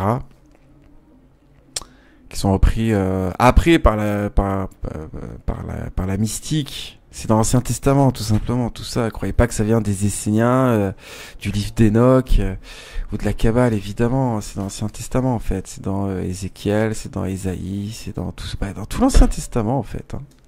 Voilà. C'est pas forcément le cas de tous les principes kabbalistiques, mais enfin bon, ceci oui. Bref, et c'est pour ça qu'il faut étudier l'histoire correctement, pour savoir, mais ça, tu me dis que ça vient de la Kabbale, mais ça vient de la Bible, donc nique ta mère. Votre mysticisme traditionnaliste, qui va devenir d'ailleurs plus ou moins... qui va prendre plein de formes en fait, à notre époque, comme on l'a vu, anthroposophie... Chrolésianisme, Gurdjieff, théosophie, New Age et les différentes formes du New Age de notre époque, c'est de la chiasse. Et n'ayez pas toujours un train de retard.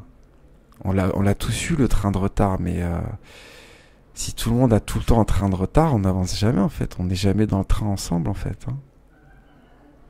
Donc il y a des gens, moi ça me fait rire avec du recul, qui te disent anthroposophie pas bien, théosophie pas bien, mais Crowley bien, Gurdjieff bien. Mais c'est débile, c'est la même chose frère, c'est tout pareil, change des noms propres, c'est tout pareil. Vraiment, Il y a peut-être un empirement avec Gurdjieff. Vraiment, c'est texto du sabbatéo-franquisme qui dit pas son nom, qui a envoyé plein de gens, c'est-à-dire ses disciples, à l'hôpital. Bon. Écoutez, soyons sérieux. Je vous demande de vous arrêter. Pardon. Rejoignez-nous, sérieux, c'est chiant, c'est relou, là. On va pas y passer l'humanité non plus, quoi. En 2025. Bon, on aura l'occasion de reparler de tout ça. Merci d'avoir écouté. N'hésitez pas pour les petits compléments que vous pouvez fournir, participer comme certains le font déjà, et je remercie grandement tous ceux qui le font. J'ai eu, voilà, c'est toujours entre guillemets varié les réactions, mais aujourd'hui j'ai eu un échange avec Valérie67 sur la même vidéo Retour au Christ 6 que l'échange avec Grégory. Et c'était un super échange. Et moi, ça me donne du baume au cœur quand je vois des gens qui débarquent sur la chaîne. J'ai découvert votre chaîne récemment. Je la trouve très pertinente, instructive, beaucoup de travail. Mais alors, c'est pas ça qui m'intéresse le plus. Je suis pas là pour valider, mais il y a un point qui m'a que j'ai envie de particulièrement vous lire.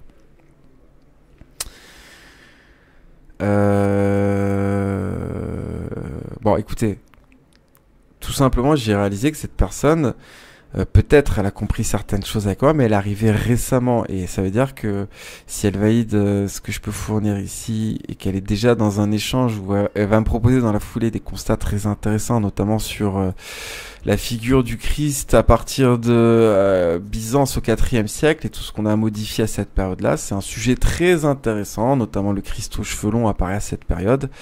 On aura l'occasion d'en reparler pour pas faire trop long. Mais je vois qu'elle a compris beaucoup de choses parce qu'on voit les éléments que les gens amènent sans que ce soit forcément le sujet précis et qui viennent d'eux-mêmes, avec des précisions aussi qui viennent d'eux-mêmes sur ces éléments.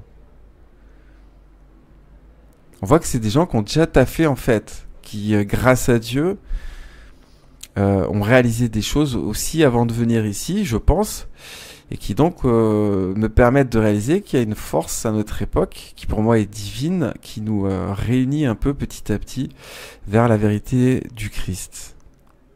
On a eu d'ailleurs un échange sur la fin, sur le suaire de Turin. On a la même conclusion en fait. C'est bidon. Évidemment, comme quasiment tout ce qui apparaît dans le catholicisme, même le christianisme presque, on pourrait dire, des 1000 dernières années. Ça apparaît dans un contexte templier. Les mains, tu regardes, on voit que c'est des bouts de bois ou des bouts de... Enfin, c'est une statue, en fait. Le personnage semble faire 1m80. Bon, excusez-moi les gars, mais je pense pas que c'était la taille du Christ, a priori. Je pense pas que c'était la taille normale d'un Judéen de l'époque, mais enfin bon. On peut se tromper après là-dessus, hein. Peut-être qu'il était grand. Il avait pas les cheveux longs, vu ce qu'on trouve à propos des cheveux longs dans la littérature paulinienne. On a fait le taf dans ces vidéos déjà à propos du Christ aux cheveux longs, c'est un truc de païen. Le pouvoir dans les cheveux, on avait ça au tout début de la Bible avec Samson, et puis avec l'épisode d'Absalom, le fils de David qui le trahit, qui se prend les cheveux justement dans des arbustes et qui meurt à cause de ça en fait. On va avoir petit à petit ce principe dans la culture juive qu'explique Paul, monsieur égale cheveux courts, madame égale cheveux longs, hein, sinon il y a un souci, il y a une inversion quelque part. Alors écoutez, moi, si vous êtes un homme aux cheveux longs, j'en ai rien à fiche en fait, hein. Gardez vos cheveux longs, là on parle du contexte de l'époque, pour expliquer pourquoi il y a un problème avec ces représentations de Jésus, nanana, et surtout pour expliquer, le suaire en fait, il intervient à une époque où on n'a pas entendu parler de lui pendant 1300 ans. Ah bah tiens, ok, avec des gens qui te disent mais si dans le Mandillion, dans je sais quel écrit, il est déjà évoqué, alors que pas du tout quand tu les lis. Le Mandillion, c'est un mouchoir, c'est le mot grec pour mouchoir, le Saint-Suaire, ça fait 4 mètres sur 4 mètres. Enfin bon, il y a les analyses au carbone 14 qui sont les seules, parce qu'en fait, si vous voulez maintenant avec le suaire, c'est pour ça que je vais jamais faire de vidéo là-dessus. Il y a une nouvelle analyse scientifique entre guillemets toutes les 5 minutes qui va invalider celle d'avant. Donc si vous voulez, c'est l'histoire sans fin, j'ai pas que ça affiche.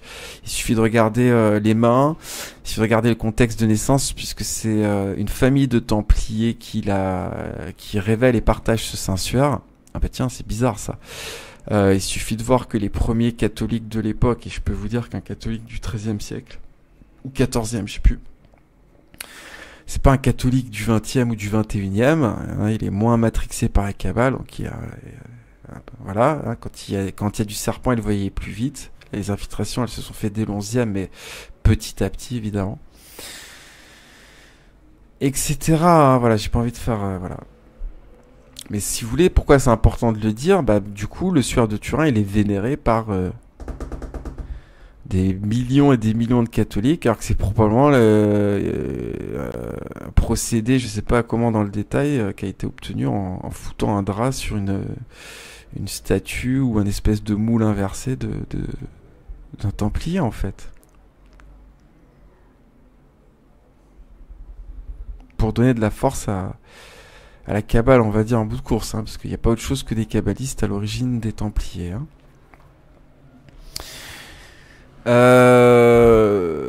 Vous voyez, à chaque fois qu'il y a de la Kabbale qui se transforme en christianisme, ça part d'endroits où il y a beaucoup de kabbalistes, comme les piétistes juifs rhénans au XIe, XIIe siècle, qui vont donner Chrétien de Troyes, Clairvaux, etc. La mystique catholique qui vient quasiment exclusivement au départ hein, de cette région.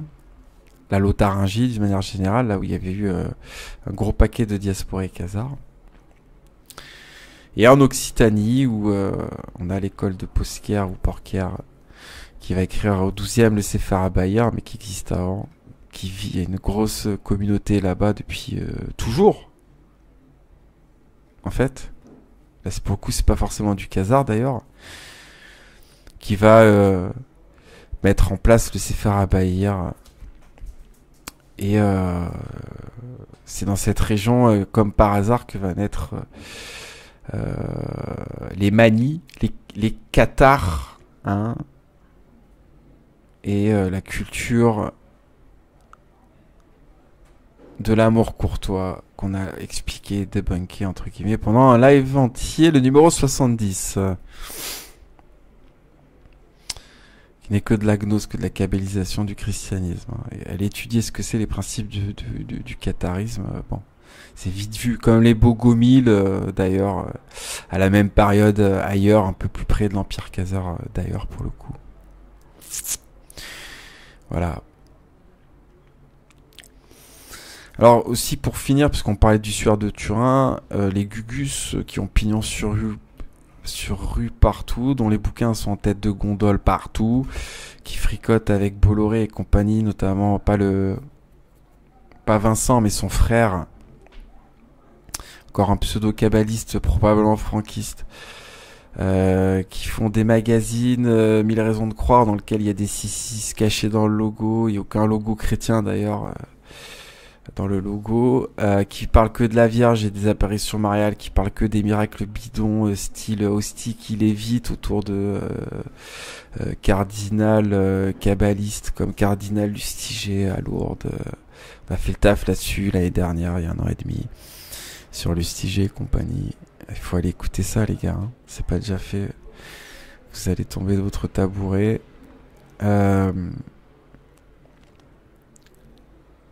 Qui n'ont que le surnaturel bidon et dévié et mystique pour justifier leur catholicisme en bouche, qui sont dans le culte marial fois l'infini.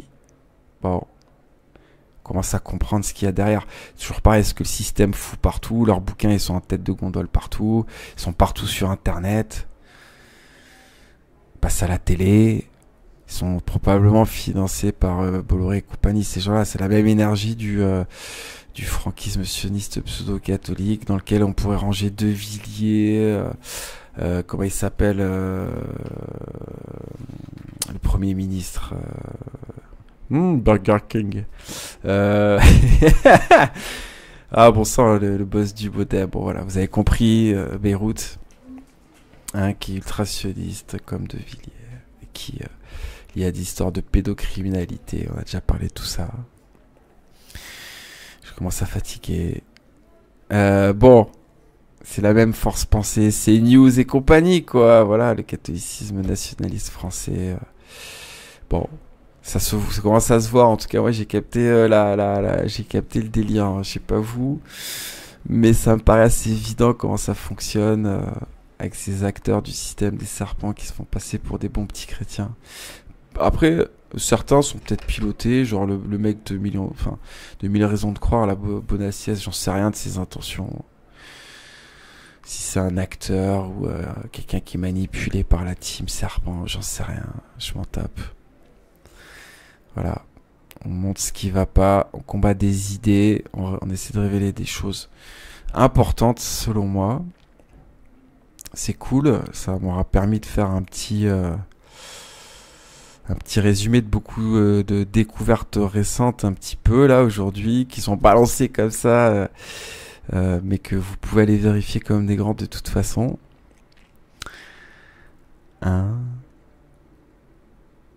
Et que dire de plus? Il y a du boulot. Hein, on n'est pas sorti de l'auberge rouge. Voilà, pour le moment, mais je vois que petit à petit,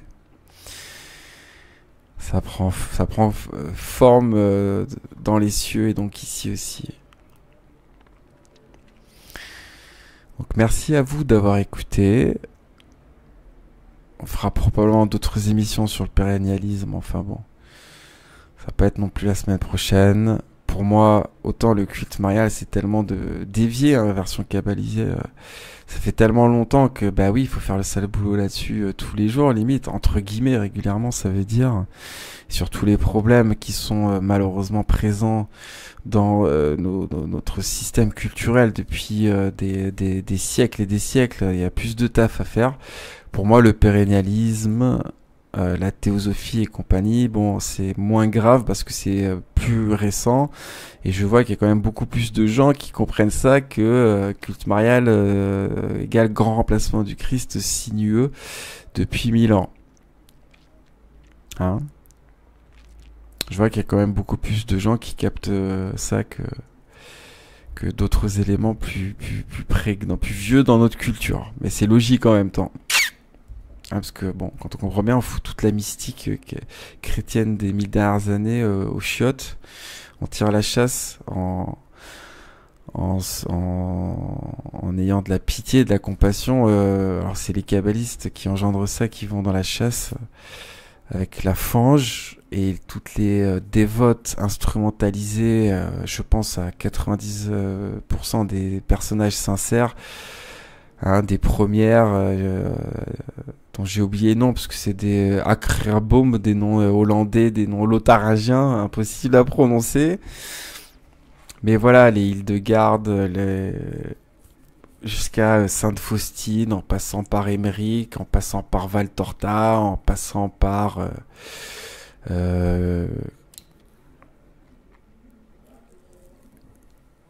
comment elle s'appelle, une importante Neumann. Bah, tout ce que propose Jovanovic, vous allez l'écouter. Eh bien, c'est de la Kabbale, hein, tout simplement. Il faut évidemment se prémunir, entre guillemets, d'un petit paix à leurs âmes pour ces pauvres personnes instrumentalisées par la Kabbale. Hein. On pourrait pas faire la liste puisqu'il y en a eu pendant 1000 ans. Ah, les petits de Fatima, 2 sur 3 qui vont décéder dans la foulée. Bernadette Soubiraux, la pauvre, paix à son âme, qui finira par dire « Oh, je suis pas sûr d'avoir vu la Vierge, un abbé qui est venu recueillir ses dernières paroles. Hein, » Et gardez en tête un principe fondamental, le Christ, c'est celui qui guérit, pas celui qui rend malade. Hein. Vous voyez bien que toutes ces mystiques, elles sont alitées. La moitié de leur vie, en fait, c'est pas pour rien. Il n'y a pas de mystique. La mystique, c'est la spiritualité qui rend malade. Une bonne compréhension du christianisme donne la vie et soigne, en fait.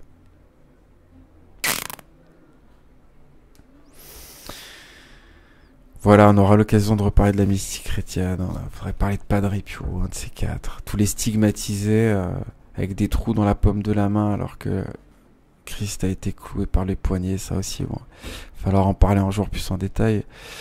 De Padre Pio, les statues qui pleurent, enfin bon, toutes ces cabaleries, il faudra qu'on en parle, mais on a toute la vie. Voilà, merci d'avoir écouté. Faites le taf aussi, montez des chaînes, étudiez, apportez des éléments que j'ai pas encore apportés, parce que je peux vous dire qu'il y en a du boulot. Il y en a du boulot. Il y en aura pour tout le monde. Hein. Il y a vraiment 1000 ans d'histoire à revoir là. Et pour certains plus, malheureusement. Comme on l'a vu aujourd'hui. Voilà, salut tout le monde, même à toi Grégory, mais ne mets plus aucun commentaire où tu vas défendre de près ou de loin ton mythe de l'âge d'or à la mort moelleux. J'en veux plus. Je vais tous les supprimer en fait, parce qu'on est sur Internet.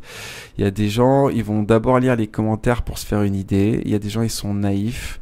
Il y a des gens, ils n'ont pas les informations qu'on peut partager. Du coup, ils vont lire ton commentaire et vont se dire, ah, mais la raison, en fait, il y avait un as d'or et c'est mieux que le Chris.